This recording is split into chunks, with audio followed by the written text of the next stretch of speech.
Public Sénat, en partenariat avec l'AFP, Les Échos, Radio Classique, présente...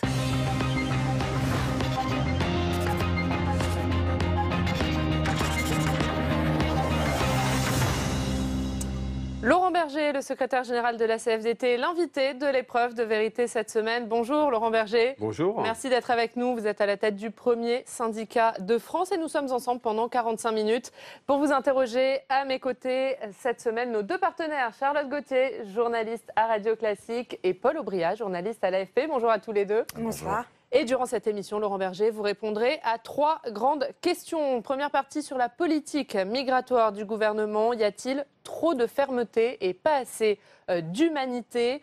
En deuxième partie, nous nous intéresserons à vos rapports avec l'exécutif. Pourquoi le courant ne passe pas entre vous et Emmanuel Macron ? Et puis enfin, nous parlerons des nombreuses réformes du gouvernement. Ces réformes menacent-elles le modèle social français ? Ce sera le thème de notre troisième partie. Et on commence tout de suite avec les questions d'actualité. On va commencer avec la politique migratoire, Laurent Berger. Le gouvernement a dévoilé les grandes lignes de son futur projet de loi immigration-asile, réduction des délais de traitement des demandes d'asile, allongement de la durée légale de rétention dans les centres. Selon vous, y a-t-il trop de fermeté et pas assez d'humanité ? Oui, il n'y a pas assez d'humanité, c'est clair. Il n'y a pas assez d'humanité. Moi, je suis d'accord sur le premier volet, c'est-à-dire renforcer la politique d'asile, aller plus vite dans les délais pour instruire les dossiers. Mais je suis en désaccord avec cette politique inhumaine qui est tracée concernant les réfugiés qui fuient les pays parce qu'ils sont en guerre, parce qu'ils ont des difficultés économiques, des difficultés climatiques. Et je crois, moi j'appelle, en tout cas j'exhorte le gouvernement, je l'ai fait dès lundi, à revenir sur cette politique et à avoir une vraie politique qui serait en 2 temps. D'abord, hormis les réfugiés, la politique d'asile, là j'ai dit j'étais d'accord, une vraie politique, une vraie réflexion sur la politique migratoire au niveau européen. Ça veut dire quoi ? De faire évoluer les règles, par exemple. Et deuxièmement, un devoir d'humanité, un devoir d'accueil des personnes qui sont persécutées et qui fuient des pays où ils ne peuvent pas vivre dignement. Et je crois qu'on a vu des images qui sont totalement choquantes. Vous dites inhumaine, c'est très fort comme mot. C'est la réalité de ce qu'on a vu. Et je crois qu'à ce titre, le président de la République n'assume pas les promesses qu'il avait faites. Et dans d'autres registres, et il a raison, parce que les promesses, c'est fait pour être mises en œuvre. Et sur ce point-là, ce n'est pas assumé. Ce n'est pas ce qui avait été promis pendant la campagne présidentielle. Une politique d'humanité. Macron et ce que fait le président Macron ? Mais oui, je le constate comme tout le monde. Et vous savez, il y a des mesures, enfin on peut mesurer assez facilement le degré d'indignation sur ce dossier-là en regardant ce que disent les associations qui travaillent avec les migrants. Quand on a des personnes comme Geneviève Jacques de la CIMAD qui vient de faire une vidéo sur Twitter où elle interpelle le président de la République et qui, avec beaucoup de dignité, dit combien cette politique est inhumaine, quand le Secours catholique, quand France Terre d'Asile et d'autres encore disent qu'il y a un problème, faut écouter. Il faut écouter. Aujourd'hui, moi je le dis, j'ai mal aux valeurs de mon pays dans la politique migratoire qui est menée. Vous êtes en colère, Monsieur Berger ? Je suis indigné. Je suis indigné parce qu'on peut discuter de tout un tas de curseurs sur un certain nombre de dossiers, on y reviendra. Et puis, voilà. Mais il y a des choses sur les valeurs sur lesquelles on ne revient pas. Et notre pays, il s'honorerait... La politique migratoire que veut mettre en action le gouvernement, elle remet en cause les valeurs de la France pour vous ? Je crois qu'elle remet en cause un devoir fondamental qui est l'accueil dans la dignité des personnes persécutées et des migrants. Je crois qu'elle remet ça en cause et c'est pour moi inacceptable, c'est même choquant. Alors, vous avez parlé des associations, de leur réaction. C'est essentiellement par rapport à cette circulaire du 12 décembre que le ministère de l'Intérieur a envoyée au préfet. Il demande qu'ils envoient des équipes mobiles pour procéder à un recensement dans les centres, dans les foyers d'accueil. Beauvau parle de mesures pratiques. Les associations, comme vous l'avez dit, récusent ça. Elles demandent le retrait de la circulaire. Et vous ? Oui, je demande le retrait de la circulaire avec ces associations. Je l'ai demandé dès lundi. J'ai fait savoir au gouvernement l'indignation de la CFDT sur ce sujet-là. Et je suis totalement en phase avec les associations, celles que j'ai citées et d'autres, qui aujourd'hui demandent à ce qu'elles puissent faire leur travail, c'est-à-dire d'accueillir dans la dignité des personnes qui sont persécutées, je le redis, d'une manière ou d'une autre. Est-ce qu'il faut accueillir tous les migrants en France, Laurent Berger ? Gérard Collomb fait un distinguo entre les réfugiés politiques et puis les migrants économiques. Il dit nous devons accueillir celles et ceux qui sont victimes de la guerre, mais nous ne pouvons pas accueillir l'ensemble des migrants économiques. Est-ce que ce distinguo vous semble pertinent? Que demeure une politique d'asile, c'est extrêmement important et il faut le faire. Je le dis, l'asile des réfugiés politiques. Et ça, c'est très bien. Et il faut raccourcir les délais, faire que ce soit plus rapide, etc. Mais je crois qu'il faut... il n'est pas question... Moi, je réfute l'argumentaire en disant ça veut dire que c'est les naïfs qui pensent qu'il faut accueillir toute la misère du monde, etc. Je vous rappelle que pendant la campagne présidentielle, le président de la République, il est allé en Allemagne et il a dit félicitations à Mme Merkel pour l'accueil de réfugiés bien plus nombreux que ceux qui sont présents aujourd'hui en France. Et aujourd'hui, je défie quiconque de dire qu'il y a un afflux à ce point massif que nous serions incapables d'avoir au minimum, une politique d'accueil digne. Après, je ne crois pas que ça suffira à résoudre le problème. Mais cela, il faut l'accompagner d'une politique, d'une réflexion migratoire. Est-ce qu'on peut se poser 2 mois, allez, je demande 2 mois. On se pose pendant 2 mois et on se dit c'est quoi une politique migratoire digne de ce nom dans notre pays et quelles orientations européennes nous demandons, nous, la France, on est capable de le faire sur d'autres sujets et c'est très bien, à l'Europe en termes de politique migratoire. Là, au contraire, on nous fait croire que parce qu'on serait dur avec les faibles, ceux qui sont là aujourd'hui, eh bien, on empêcherait d'autres de venir. Ça ne marchera pas, parce que même ce qu'on le fait subir aujourd'hui, c'est malheureusement moins pire que ce qu'ils subissent de là où ils partent. Quand on vous entend depuis tout à l'heure, Laurent Berger, on a l'impression d'entendre un homme politique. Est-ce que c'est le rôle d'un syndicaliste de parler comme vous le faites? Vous savez, la CFDT, à travers l'histoire, elle a été souvent critiquée parce qu'elle prenait des mesures, des positions audacieuses, qui étaient un peu transgressives pour le syndicalisme. Il y a un point sur lequel la CFDT n'a jamais transigé. C'est la question des valeurs, qui nous ont fait toujours soutenir nos camarades dans les pays opprimés, que ce soit des dictatures fascistes, des dictatures communistes, qui ont fait que sur tous les terrains, ce qui a compté pour nous, c'est la dignité humaine et le respect des plus fragiles et des personnes en difficulté. Et là-dessus, la CFDT, elle continuera de dire ce qu'elle pense. Vous savez, en termes purement cyniques, je ne suis pas sûr que ça nous rapporte de l'audience auprès des salariés. Je ne sais pas si ça nous en fait perdre, je ne le souhaite pas. Mais ce que je sais, c'est que la CFDT, quand elle pense que les droits fondamentaux sont attaqués, peu importe ce que ça lui coûte, elle le dénonce. Alors justement, cette question des valeurs et des droits fondamentaux, c'est ce qui a fait réagir la Commission européenne hier à propos de la Pologne. Elle a déclenché une procédure inédite contre Varsovie, accusée de violer l'état de droit avec sa réforme judiciaire. Une procédure qui peut entraîner de lourdes sanctions. Elle a bien fait, la Commission européenne? Oui, je crois que le rôle de la Commission européenne, justement, c'est de rappeler les valeurs qui prédominent, notamment en termes d'indépendance de la justice en Europe. Et je crois qu'il y a des dérives, on le sait, des dérives populistes dans un certain nombre de pays qui sont dangereux aujourd'hui pour les démocraties. Et donc je crois que le rôle de l'Europe, si elle veut préserver son modèle, un modèle démocratique, un modèle de tentation de réduction des inégalités, même si elles sont encore trop nombreuses, eh bien elle doit agir et moi j'attends ça de l'Europe. Et la Pologne et aussi l'Autriche, en début de semaine, le nouveau chancelier, qui est chrétien-démocrate, a fait une coalition avec l'extrême droite. D'abord, qu'est-ce que ça vous inspire? Et surtout, l'Union européenne est restée plutôt silencieuse par rapport à cet événement politique. Est-ce qu'elle a bien fait ou est-ce qu'au contraire, vous auriez préféré qu'elle réagisse? D'abord, ça m'inspire beaucoup de crainte. Et puis ça m'inspire aussi le souhait que dans les pays où sont au pouvoir des majorités qui ne sont pas d'extrême droite ou qui ne sont pas populistes, que ça réussisse. Et c'est aussi pour ça que la CFDT entend dire ce que sont les conditions d'une réussite d'une politique menée, une politique démocratique, qu'on soit d'accord ou pas avec tout. Donc ça m'inspire ça d'abord. Ça m'inspire qu'il y a un risque aujourd'hui de l'extrême droite en Europe, extrêmement fort, et pas... On n'en a pas fini, nous, avec ça. La France n'en a pas fini. Il y avait plus de 30% de personnes qui ont estimé que finalement Marine Le Pen aurait pu être présidente de la République, même si elle s'était plantée entre les 2 tours dans son débat. Donc on n'en a pas fini. Donc il faut être vigilant, justement, pour écouter ce que sont les ressorts de ce vote. Deuxièmement, je crois que l'Europe, elle respecte le vote. Elle en est un peu contrainte. Donc, moi, ce que je constate, c'est que, oui, il y a 15 ans, ben justement... Il y a 15 ans, elle s'était manifestée, lorsque le FPO était entré au gouvernement en Autriche. C'est parce que un certain nombre d'idées, de valeurs, commencent à pénétrer et on commence à avoir moins l'indignation moins fréquente. C'est quoi? C'est la banalisation de l'extrême droite? Oui, d'une certaine manière, mais c'est aussi l'indignation moins fréquente. Regardez, ça c'est pas qu'en Europe. En Autriche, il y avait malheureusement que quelques milliers de personnes pour condamner la présence de l'extrême droite à des postes clés dans le gouvernement. Et donc ça veut dire qu'il faut qu'on soit vigilant de façon quotidienne sur ces problèmes-là. C'est le cas en Europe. La Confédération européenne des syndicats fait extrêmement attention aux droits fondamentaux dans ces pays-là. Dans les pays qui sont aujourd'hui gouvernés par des majorités populistes ou d'extrême droite, ou en tout cas où l'extrême droite est présente. Mais c'est un combat qu'il faut continuer de mener, et c'est un combat sur les idées et les valeurs. Et on revient au sujet précédent. Dernière question rapidement sur ce thème, Charlotte Gauthier. Justement, Monsieur Berger, vous l'avez évoqué brièvement en parlant de la France, de cette politique migratoire. Justement, est-ce qu'il faut surtout qu'elle soit européenne? Est-ce qu'il ne faudrait pas que ce soit le chantier prioritaire? Parce que j'ai l'impression que pour l'instant, elle délaisse un peu ce champ et que chaque pays se retrouve à se débrouiller de son côté. Oui, vous avez raison. On l'a bien vu dans les années précédentes. Quand c'était les Italiens qui géraient leurs problèmes et les Grecs, voilà, on a laissé faire et on n'a pas forcément répondu à leurs appels en disant ça serait bien qu'au niveau européen, on y travaille. Donc oui, c'est un sujet européen.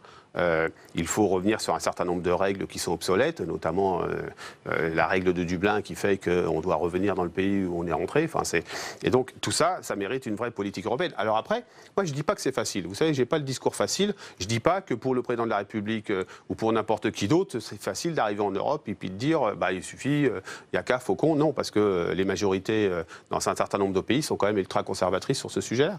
Mais c'est la seule voie possible. C'est le seul passage possible pour avoir une politique migratoire qui soit humaine et qui soit non pas naïve, mais qui soit quand même accueillante, qui est quand même un peu le devoir de l'Europe. Laurent Berger, on va passer à la deuxième partie de cette émission, la question de vos rapports avec l'exécutif.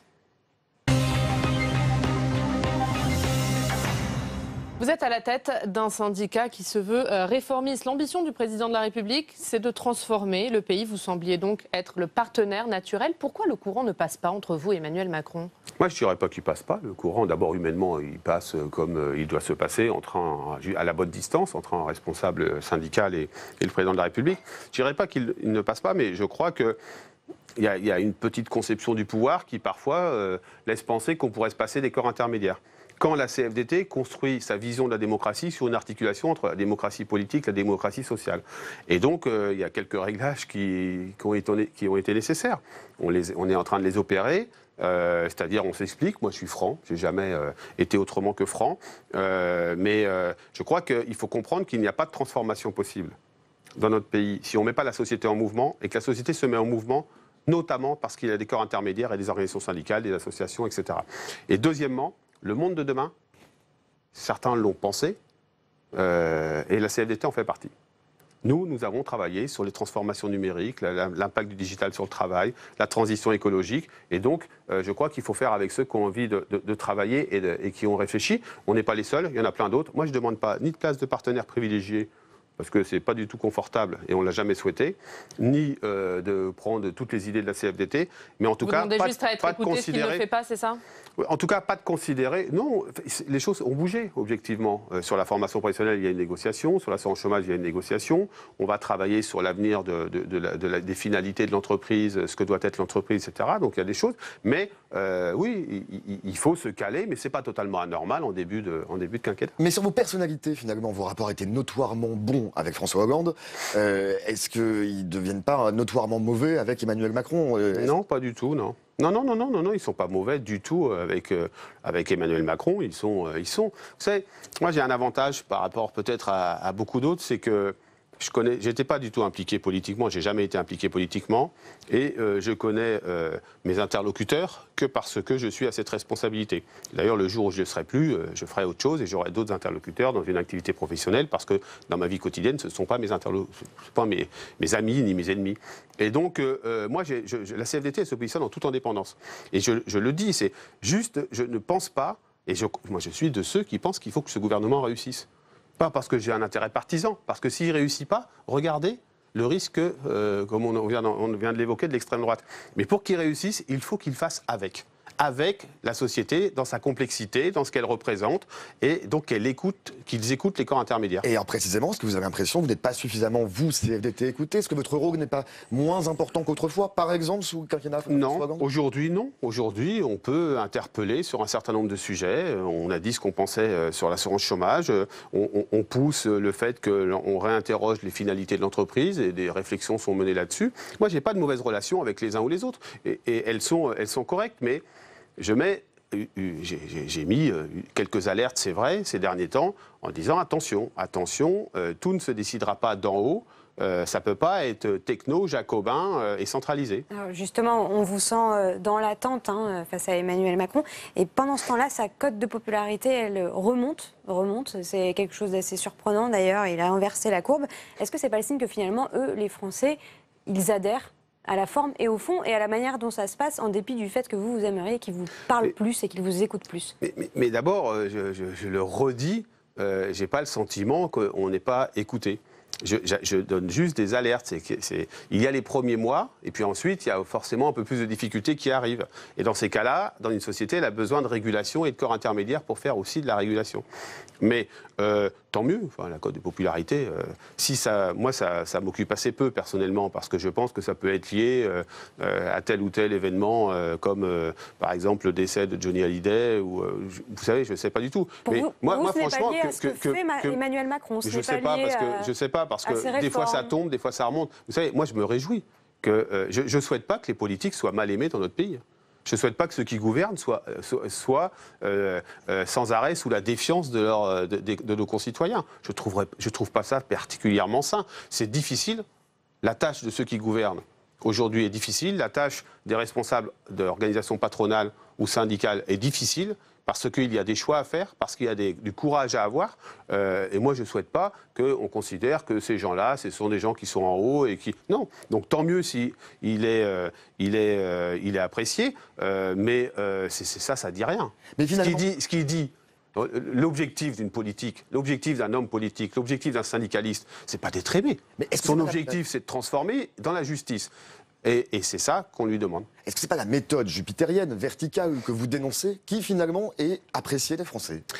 Vous savez, les Français, ils sont totalement paradoxaux, comme chacun d'entre nous.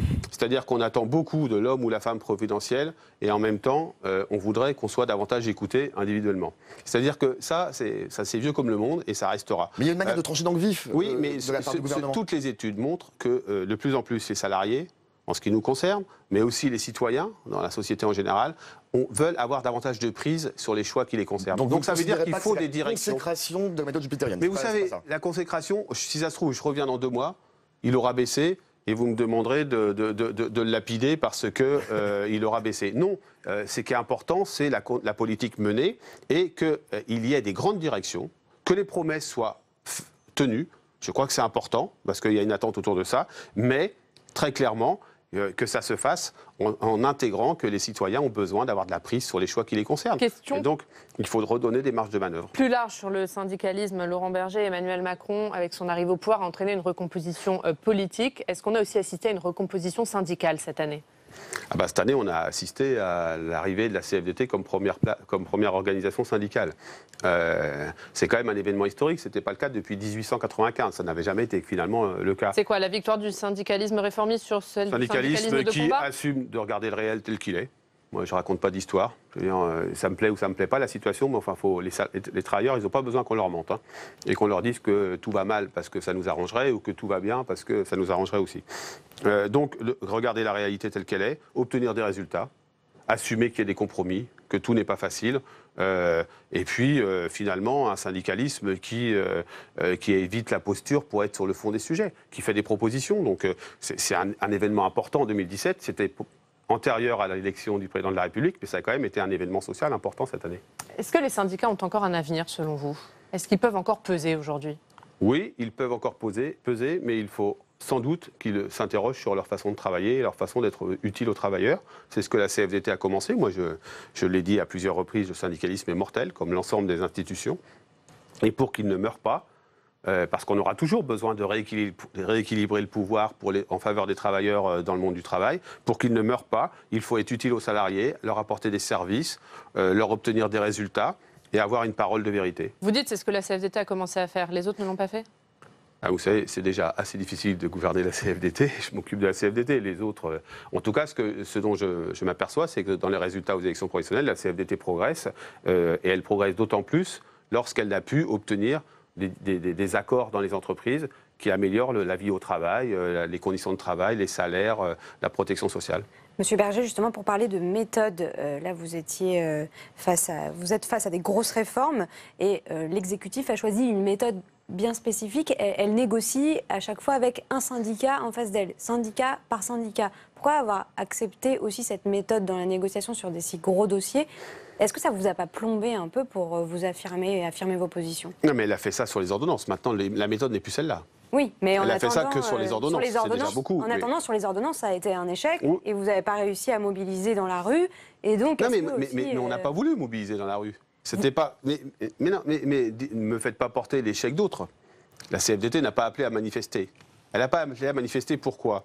Parce que tout simplement, on ne voulait pas faire cette démonstration de faiblesse qui aurait peut-être été utile d'ailleurs pour le gouvernement pour montrer que les syndicats étaient un truc d'avant-hier ou d'hier. Nous, on n'a pas fait ce choix-là. On était en désaccord sur un certain nombre de contenus des ordonnances et en accord sur d'autres. Le fait de renvoyer à la négociation d'entreprise, par exemple, est une bonne chose pour nous. Mais c'est vrai qu'il y avait des dispositions comme la fusion des IRP ou la décision unilatérale des employeurs dans les moins de 20 qui n'étaient pas acceptables. Mais la CFDT, maintenant, elle a décidé de s'engager sur ces ordonnances dans les entreprises auprès des travailleurs pour mettre en place les instances de dialogue social, pour mettre en place les actions qui vont bien sur les conditions de travail, les salaires, etc. Et donc, vous savez, la méthode de concertation, elle était contestable. Il y en avait eu d'autres précédemment, c'était les conférences sociales, ça ne convenait pas à tout le monde, hein. Il y en a qui préfèrent les réunions bilatérales. Mais aujourd'hui, on a sur la formation professionnelle une négociation avec les organisations d'employeurs, pareil sur l'assurance chômage, et ça avance. On va revenir sur tous ces dossiers dans la troisième partie, mais pour revenir sur ce que vous disiez, est-ce que la faiblesse de la mobilisation syndicale, finalement, elle n'a pas donné des arguments à ceux qui jugent les syndicats dépassés ?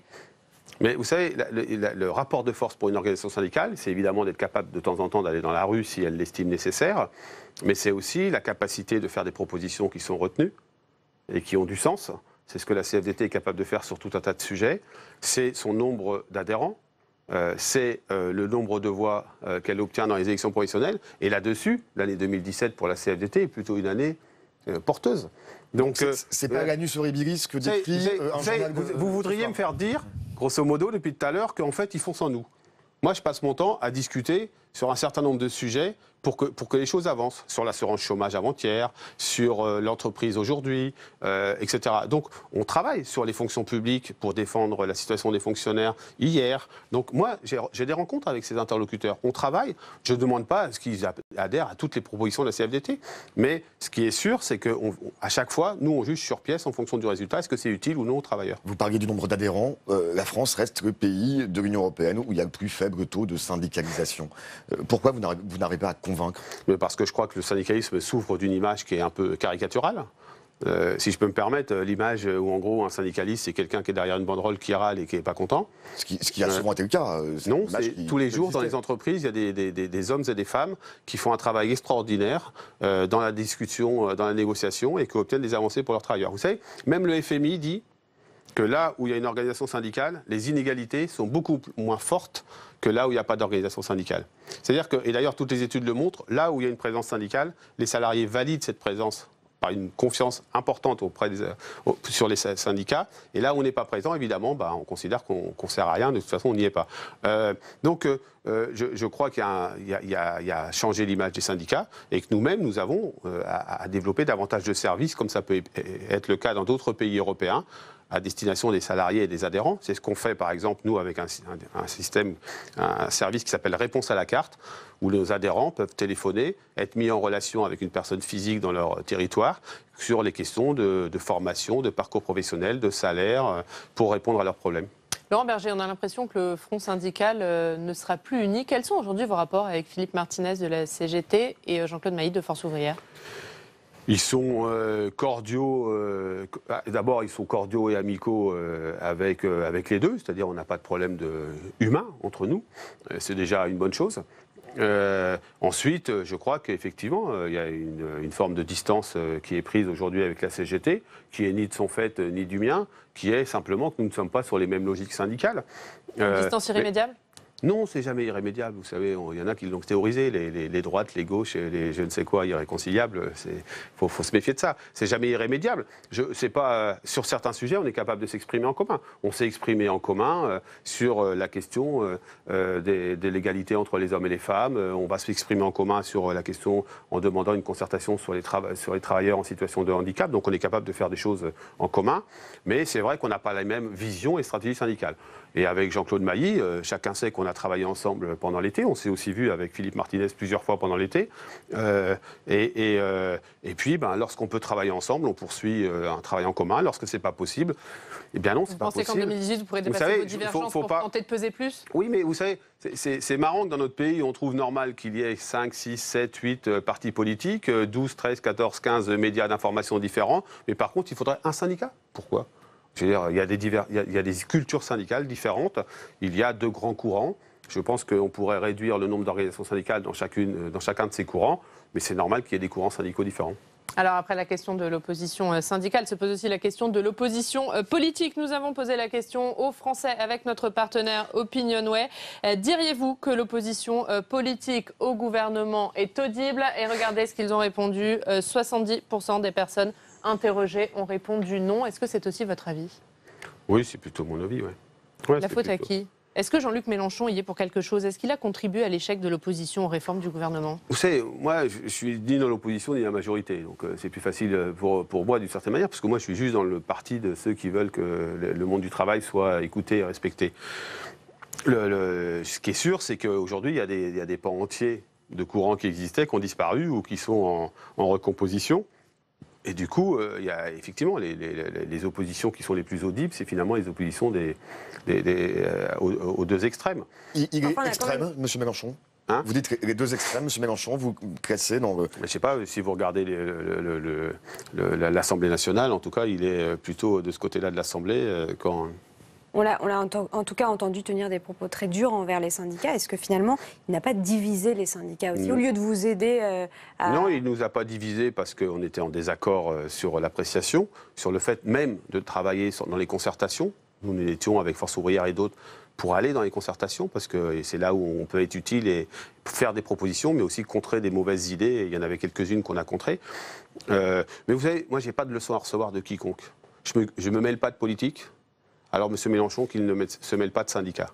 Et je ne vois pas en quoi il pourrait s'autoproclamer porte-parole des travailleurs. Pas plus lui que n'importe lequel. Vous l'avez trouvé donneur de leçons ces derniers temps ?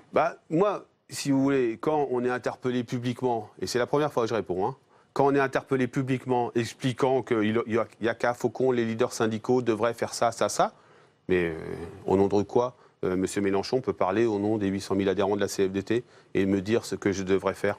Donc, franchement, ça glisse en ce qui me concerne. Je ne suis pas tellement sensible. Je ne suis ni choqué, ni agacé. Mais bon, au bout d'un moment, il faut stopper, quoi. Je veux dire, Il se taise, comme l'a dit Jean-Claude Mailly ? J'aime pas dire ça à quelqu'un, parce que moi, je souhaite que tout le monde puisse s'exprimer. Mais en tout cas, qu'il ne nous donne pas de leçons, en tout cas, ça n'aura pas beaucoup d'effet. On va passer à la 3e partie de cette émission. Laurent Berger, vous en avez déjà parlé, mais on va détailler les réformes nombreuses d'Emmanuel Macron. Est-ce que selon vous, Laurent Berger, ces réformes engagées par Emmanuel Macron, elles menacent le modèle social français ? Pas forcément, non. Pas toutes. Pas toutes, mais lesquelles ?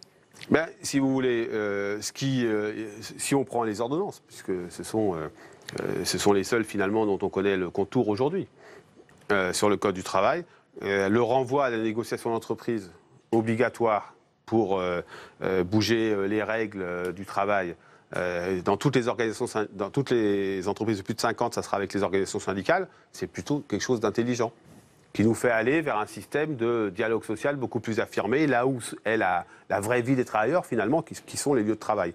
Et là, on se rapproche de modèles qu'on peut parfois envier à nos collègues nordiques ou autres.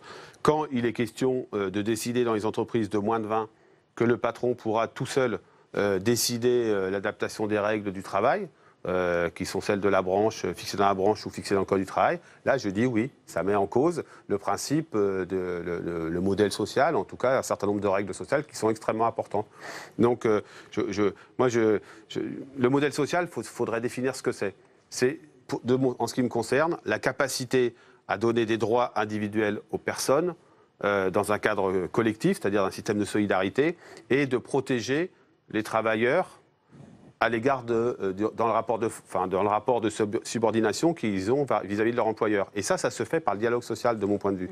Donc, il y a des points positifs, il y a des points négatifs. Vous souhaitiez, vous, que cette réforme elle donne plus de place aux salariés. Est-ce que pour vous, le pari est réussi ou c'est une occasion manquée? Non, c'est une occasion manquée sur ce domaine-là. Vous savez, c'est une occasion manquée à deux points de vue. Le premier, c'est on nous dit on va renvoyer à la négociation d'entreprise. Très bien.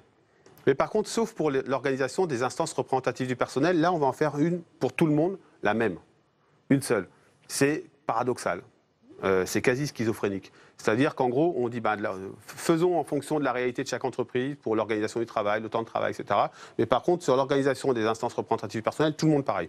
Et d'ailleurs, ça va mettre en situation difficile un certain nombre d'entreprises qui souhaitent avoir des représentants de proximité, etc., des CHSCT. Donc ça, c'est un premier problème. Le deuxième, c'est qu'on avait l'opportunité de redéfinir ce qu'est une entreprise à travers ces ordonnances, finalement. Et en disant, on veut davantage de négociations, renvoyer davantage de négociations d'entreprise, parce que l'entreprise, c'est une forme de propriété sociale, c'est une forme c'est une communauté de travail où la place du travail doit être revalorisée à même hauteur que la place du capital. Ça n'a pas été fait. Alors, vous savez, dans ces cas-là, il y a deux postures syndicales. Il y a de se dire, ça n'a pas été fait, c'est terrible, c'est terrible, c'est terrible, c'est terrible, et puis de jouer perdant. Ou alors, il y a de repartir à l'attaque, comme on souhaite le faire, nous, sur le projet entreprise qui est prévu en début d'année. On va en parler, mais on va d'abord écouter le président de la République qui est revenu sur cette réforme du Code du travail. C'était dimanche soir dans un entretien accordé à Laurent Delahousse. Et pour lui, il faudra attendre 2 ans avant que cette réforme du Code du travail produise ses pleins effets. On l'écoute. Cette réforme produira des résultats. Dans les 5 ans? Dans les 2 ans? Dans les 5 ans. Dans les 5 ans. Mais après, moi je dis, il faut attendre 2 ans pour qu'elle commence à avoir ses pleins effets. Mais je ne suis pas là pour faire des pronostics, je suis là pour agir. Laurent Berger, il faudra attendre 2 ans, c'est ça? D'abord, moi je voudrais savoir c'est quoi les pleins effets attendus de cette réforme. Si c'est le renforcement du dialogue social, alors là, il faudra attendre d'ici 2 ans, on verra si les entreprises ont plutôt fait le choix de dialoguer davantage avec leurs représentants du personnel pour améliorer leur performance économique et sociale. Si c'est la création d'emplois, je dis que ce n'est pas une réforme comme ça qui crée de l'emploi. Mais du coup, pour vous, cette sûr. réforme, elle est pliée ou durant ces 2 ans, vous espérez encore faire bouger les lignes à l'intérieur des entreprises? Ah non, à l'intérieur des entreprises, tout commence. Cette réforme, tout commence en fait. C'est maintenant que ça commence. C'est pour savoir comment va s'organiser le dialogue social, sur quel sujet on va débattre, comment on va respecter la représentation syndicale dans les entreprises.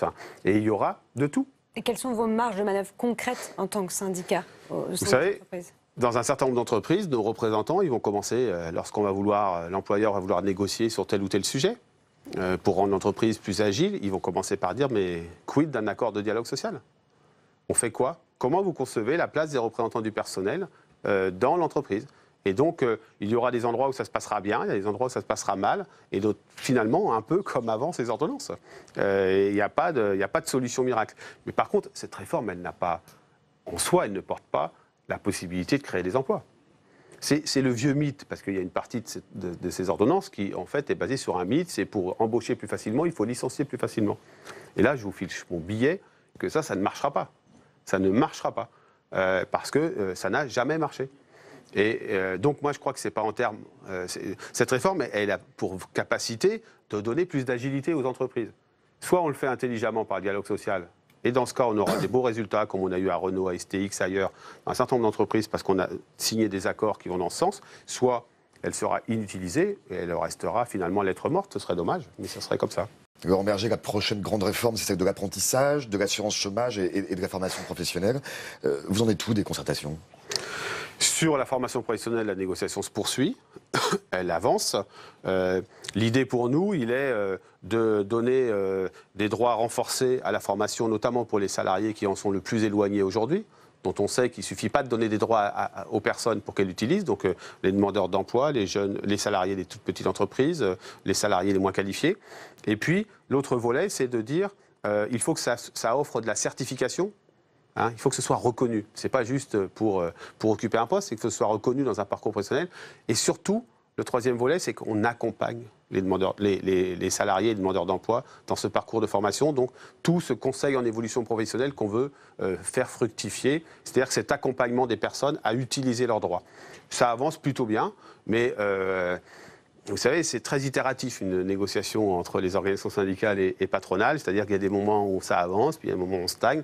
On a un taquet en termes de date qui est fixé mi-février, on y arrivera. Oui, on y arrivera, oui.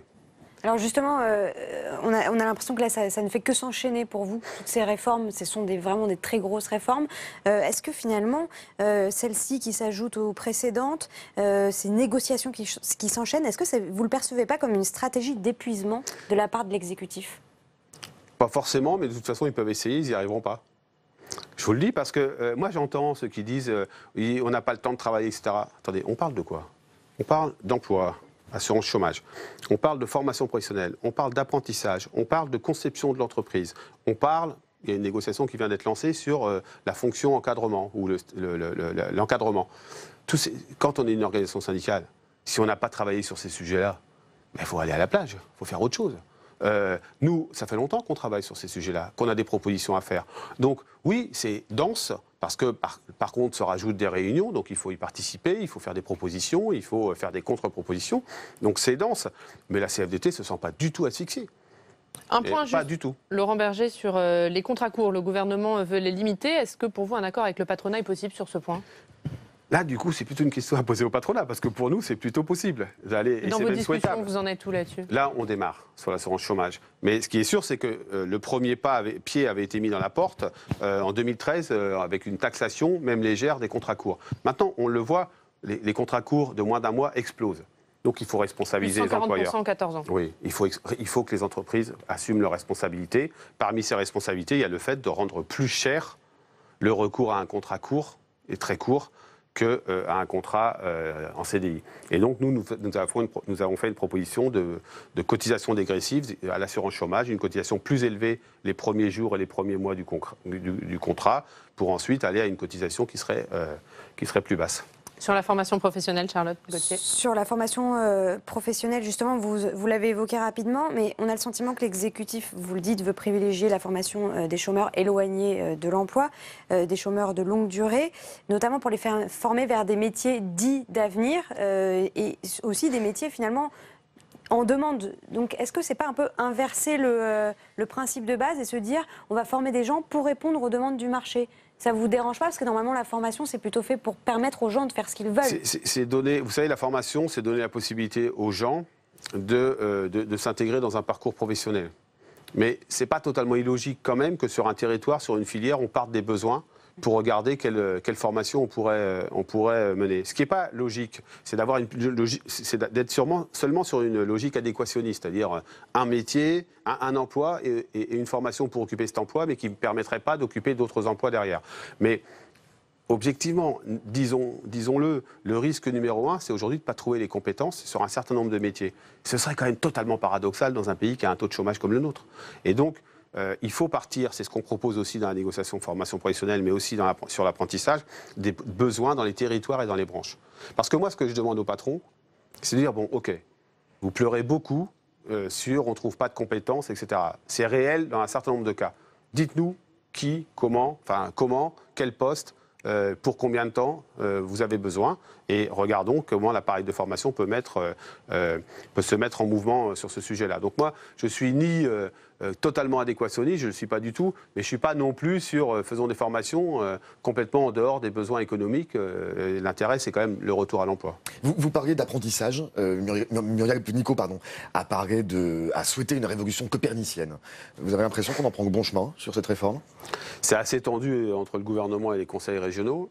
Moi, je crois que sur cette réforme... Pourquoi c'est tordu ?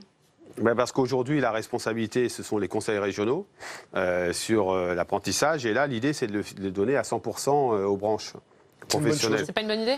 Pas à 100%, c'est pas une bonne chose. Les régions font C'est une bonne chose de confier aux branches des responsabilités accrues, pour les raisons que je viens d'évoquer sur la correspondance avec les besoins en compétences dans les filières. Mais sur un certain nombre de secteurs, je crois qu'il faut une compétence régionale. Pour une raison simple, c'est que l'ouverture des CFA, par exemple, ça correspond aussi à des enjeux d'aménagement du territoire et des enjeux d'emploi de proximité, par exemple dans l'artisanat, dont on sait qu'ils sont, eux, pour le coup, ils jouent le jeu de l'apprentissage. Donc je pense qu'il y a une mesure à trouver, y compris un depuis que équilibre les à trouver. régions se sont agrandies, qu'on est passé aux grandes régions, ça reste le bon échelon? Oui, ça peut rester. Je vous le dis, hein, nous, on n'est pas tout aux branches, mais on n'est pas tout aux régions non plus. Mais je crois qu'il faut laisser en partie une compétence apprentissage aux régions, notamment sur les branches qui auront du mal à avoir une logique nationale en termes d'apprentissage, et on risque d'avoir un regroupement des CFA seulement dans les grosses agglomérations, ce serait catastrophique. On va parler du SMIC, Laurent Berger. Le SMIC qui sera revalorisé de 1,24% au 1er janvier prochain, sans coup de pouce. Toujours avec notre partenaire OpinionWay, nous avons demandé aux Français s'ils jugeaient cette hausse suffisante ou insuffisante, et ils sont 64%, on va le voir, à la trouver insuffisante. Le SMIC augmenté sans coup de pouce, vous le regrettez ? Moi, ce que je regrette, je vais vous dire franchement, c'est qu'on parle des rémunérations seulement au moment du SMIC. Et donc, le SMIC revalorisé, indexé sur l'évolution du coût de la vie, je trouve ça absolument nécessaire, ce qui a été le cas. Après, ce que je trouve scandaleux, c'est qu'on se satisfasse dans notre pays que le SMIC, c'est un salaire auquel les gens, pendant toute leur vie parfois, ont seulement droit, et pas à une évolution de carrière. Parce que si vous regardez bien, avec cette hausse du SMIC, on va rattraper le bas de grille, encore un peu plus de bas de grille des conventions collectives. Et ce qui est scandaleux, c'est qu'on ne réfléchisse pas et que le patronat ne s'engage pas davantage sur l'évolution des bas de grille qui permettrait que le SMIC, c'est quoi? C'est un salaire minimum d'entrée dans l'emploi pour des gens pas qualifiés. Et quand on a travaillé 2 ans, 3 ans, 4 ans, et qu'on reste au SMIC, on n'est plus en entrée. Qu'est-ce que vous demandez au patron? Une vraie politique de dynamique salariale? Bien sûr, une politique salariale dynamique et une évolution des bas de grille, comme on dit, c'est-à-dire d'abord que ça ne commence pas en dessous du SMIC, il y en a encore quelques-uns, et surtout qu'ils soient beaucoup plus dynamiques en bas de grille qu'ils ne le sont aujourd'hui. Mais pourquoi c'est comme ça? Parce qu'ils se réfugient derrière le débat national sur le SMIC. Et puis, comme les exonérations aux entreprises concernent plutôt les bas salaires, eh bien, on joue comme ça. Donc, le SMIC, on ne doit pas y rester toute sa vie, et il est normal qu'il soit indexé pour qu'il n'y ait pas de perte de pouvoir d'achat, mais on ne peut pas se satisfaire que de plus en plus de salariés soient payés au SMIC et pendant des durées très très longues. Charlotte Gauthier. Justement, un groupe d'experts a, en plus de ça, préconisé une réforme du mode de calcul du SMIC, disant qu'il fallait revoir éventuellement la double indexation, voire le baisser. Qu'est-ce que vous en dites? Non, le baisser, c'est pas possible. Vous savez, parce que le SMIC, c'est deux manières de l'appréhender. Il y a la manière macroéconomique, qui est de dire il ne faut pas que ça empêche des gens d'accéder à l'emploi parce que le salaire... voilà. Et puis il y a la manière micro, c'est-à-dire la vie des gens, et la capacité à vivre avec un SMIC ou pas. Et là, y compris les gens du groupe d'experts, ils se sont davantage basés sur l'aspect macro que l'aspect micro, c'est-à-dire comment on vit. Et on a entendu dire parfois, disant, oui, mais si on le désindexait, si on le baissait un peu, on pourrait le compenser par la prime pour l'emploi. Et vous vous rendez compte ce que ça veut dire en termes de dignité, ça? On vit de son travail. On n'a pas besoin, quand on travaille, d'avoir un système comme la prime pour l'emploi. Alors c'est important qu'elle existe, mais on veut d'abord vivre de son travail. Et donc, il faut continuer de l'indexer. On peut revoir les mécanismes d'indexation. Je veux dire, moi, je ne suis pas dans les tabous absolus, mais il faut continuer que le SMIC évolue en fonction de ce qu'est l'évolution du coût. Une minute, Paul Aubriat. Sur la fonction publique, Emmanuel Macron souhaite une différenciation du point d'indice entre les 3 fonctions publiques. Est-ce que c'est une discussion qui est possible ou vous dites que c'est une ligne rouge? Non, nous, on tient à l'unicité des 3 fonctions publiques, y compris pour le point d'indice, mais surtout, on tient à des évolutions de carrière et des rémunérations. Le précédent gouvernement avait acté un plan d'évolution des carrières et des rémunérations, dans lequel il y avait une négociation, la CFDT s'était engagée, d'autres aussi, et ce gouvernement a décidé de le freiner, enfin de ne pas l'appliquer pour 2018, il l'a appliqué pour 2017, mais pas pour 2018. Moi, je demande à M. Dussopt, et je demande à ce gouvernement d'appliquer ce PPCR, comme on dit, c'est le sigle, en 2018, et je demande que cesse enfin ce discours stigmatisant à l'égard des fonctionnaires, c'est dramatique pour le service public, mais c'est dramatique aussi pour notre cohésion sociale. Merci beaucoup. Merci Laurent Berger d'avoir été l'invité de cette dernière émission de l'année de l'épreuve de vérité. Vous retrouverez Michel Grossieur à partir du 8 janvier, puisque désormais l'épreuve de vérité, ce sera le lundi, toujours à 18h. Merci à tous de nous avoir suivis. En attendant, très bonne fête à tous sur Public Sénat.